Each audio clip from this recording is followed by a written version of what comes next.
আসসালামু আলাইকুম ওয়া রাহমাতুল্লাহ। প্রিয় শিক্ষার্থী বন্ধুরা, আশা করি তোমরা সবাই ভালো আছো। প্রিয় দশম শ্রেণীর শিক্ষার্থী বন্ধুরা, তোমরা জানো তোমাদের এসএসসি পরীক্ষা 2026 সালে অনুষ্ঠিত হবে।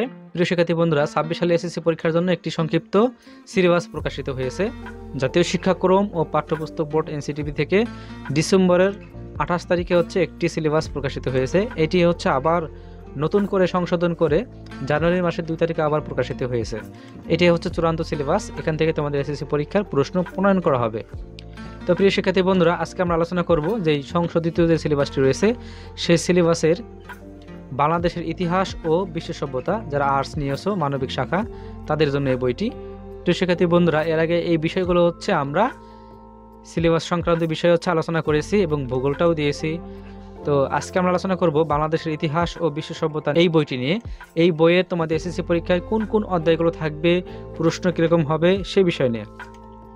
তো প্রিয় শিক্ষার্থী বন্ধুরা, দেখো 2026 সালের এসএসসি পরীক্ষার পুনর্বিন্যাসকৃত পাঠ্যসূচি। বিষয় বাংলাদেশের ইতিহাস ও বিশ্ব সভ্যতা। বিষয় 153। 2026 সালের এসএসসি পরীক্ষার পুনর্বিন্যাসকৃত পাঠ্যসূচি। বিষয় বাংলাদেশের ইতিহাস ও বিশ্ব সভ্যতা। বিষয় কোড 153। পুরো নাম্বার 100। তোমাদের ব্যবহারিক এখানে প্রযোজ্য নয়, মানে ব্যবহারিক নেই। সায়েন্সের ব্যবহারিক রয়েছে, তোমাদের ব্যবহারিক নেই। তো প্রিয় শিক্ষার্থী বন্ধুরা, তোমাদের এসএসসি পরীক্ষায় থাকবে প্রথমেই থাকবে দ্বিতীয় অধ্যায় থেকে আসবে বিশ্ব সভ্যতা। এরপর তোমাদের আছে চতুর্থ অধ্যায় প্রাচীন বাংলার রাজনৈতিক ইতিহাস। এরপর তোমাদের থাকবে ষষ্ঠ অধ্যায়। এখানে কিন্তু পঞ্চম অধ্যায় নেই, ষষ্ঠ অধ্যায় মধ্যযুগের বাংলার রাজনৈতিক ইতিহাস।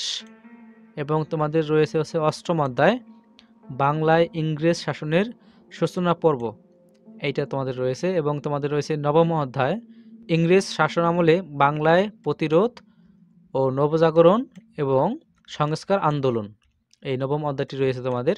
এবং এরপর রয়েছে ত্রয়োদশ অধ্যায় সত্তরের নির্বাচন ও মুক্তিযুদ্ধ, এই অধ্যায়টি তোমাদের রয়েছে।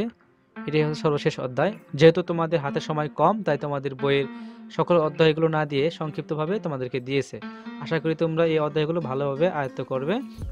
এবং তোমাদের পরীক্ষায় কি কি প্রশ্ন থাকবে, সৃজনশীল থাকবে না সংক্ষিপ্ত থাকবে, সেটাও আমি দেখে দিচ্ছি।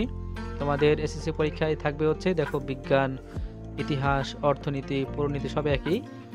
তোমাদের ইতিহাসে থাকবে সৃজনশীল থেকে 50 নম্বর এবং সংক্ষিপ্ত প্রশ্ন থেকে 20 নম্বর এবং এমসিকিউ থেকে 30 নম্বরে উত্তর করতে হবে।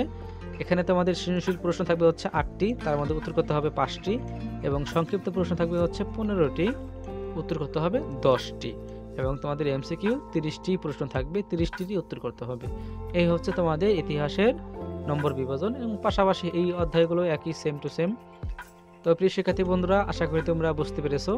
তো তোমাদের এসএসসি পরীক্ষার জন্য অনেক অনেক শুভকামনা রইল এবং পরবর্তী ভিডিও দেখার আমন্ত্রণ জানিয়ে বিদায় নিচ্ছি। আল্লাহ হাফেজ।